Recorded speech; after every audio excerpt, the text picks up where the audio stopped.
ज्यादातर लोग घंटों लगा देते हैं एक परफेक्ट सीपीयू चूज करने के लिए, लेकिन मदरबोर्ड खरीद लेते हैं सबसे सस्ती वाली।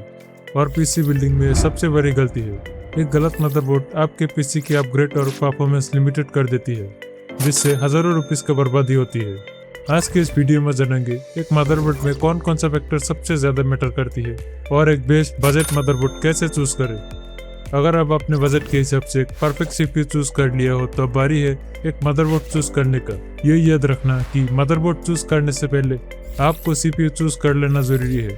आपके सीपीयू जिस रेंज का होगा आपको मदरबोर्ड भी उसी रेंज का चूज करनी होगी। अगर आप किसी हाई टियर सीपीयू के साथ किसी लो टियर मदरबोर्ड की पेयर करोगे तो हो सकता है कि मदरबोर्ड सीपीयू को सपोर्ट ही ना करे, और अगर करेगा भी तो सीपीयू का फुल पोटेंशियल पे यूज ही नहीं कर पाओगे, जिससे आपके कंप्यूटर में बॉटलनेक का प्रॉब्लम देखने मिलेगा। तो असल में कंप्यूटर में मदरबोर्ड की काम क्या होती है? मदरबोर्ड कंप्यूटर की वो कंपोनेंट है जो कंप्यूटर के बाकी पार्ट को एक दूसरे के साथ कनेक्ट करती है, यानी कंप्यूटर की रैम, ग्राफिक कार्ड, मेमोरी और भी कंपोनेंट मदरबोर्ड के जरिए एक दूसरे के साथ कम्युनिकेट करती है, जिससे आपके कंप्यूटर की स्पीड और कैपेबिलिटी पे इफेक्ट पड़ती है। मदरबोर्ड एक ऐसी कंपोनेंट है जो खुद अपग्रेड नहीं करनी पड़ती, लेकिन फ्यूचर में होने वाले अपग्रेड को हैंडल कर सके। इसलिए आपको ऐसी मदरबोर्ड चूज करनी चाहिए जो फ्यूचर प्रूफ भी हो। एक मदरबोर्ड में आपको सबसे पहले जो चीज देखने को मिलेगा वो है इसकी साइज।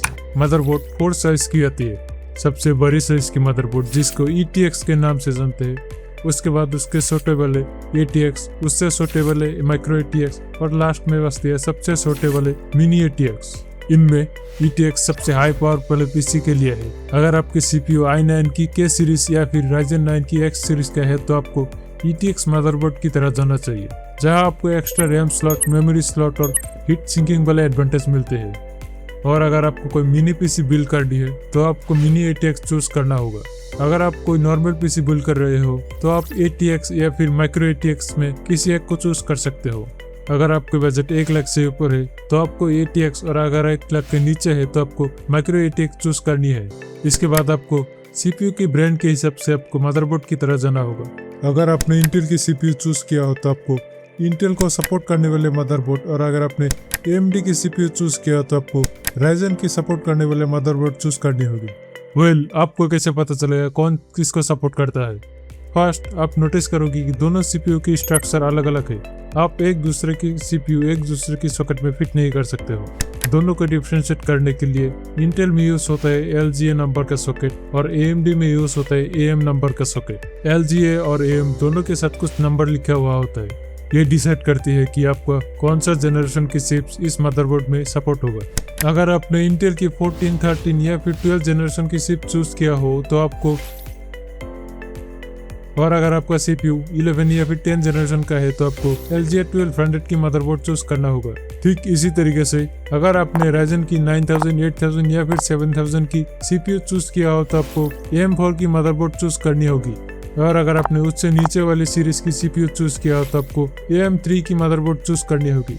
इसके बाद आते हैं इनकी चिपसेट के बारे में। इंटेल और AMD दोनों में 3 रेंज का चिपसेट आती है। इंटेल में H सीरीज और AMD में A सीरीज का चिपसेट सबसे लोअर लेवल चिपसेट है, जो लोएस्ट लेवल का CPU लाइक Ryzen 3, Ryzen 5 या फिर i3, i5 के लिए यूजफुल है।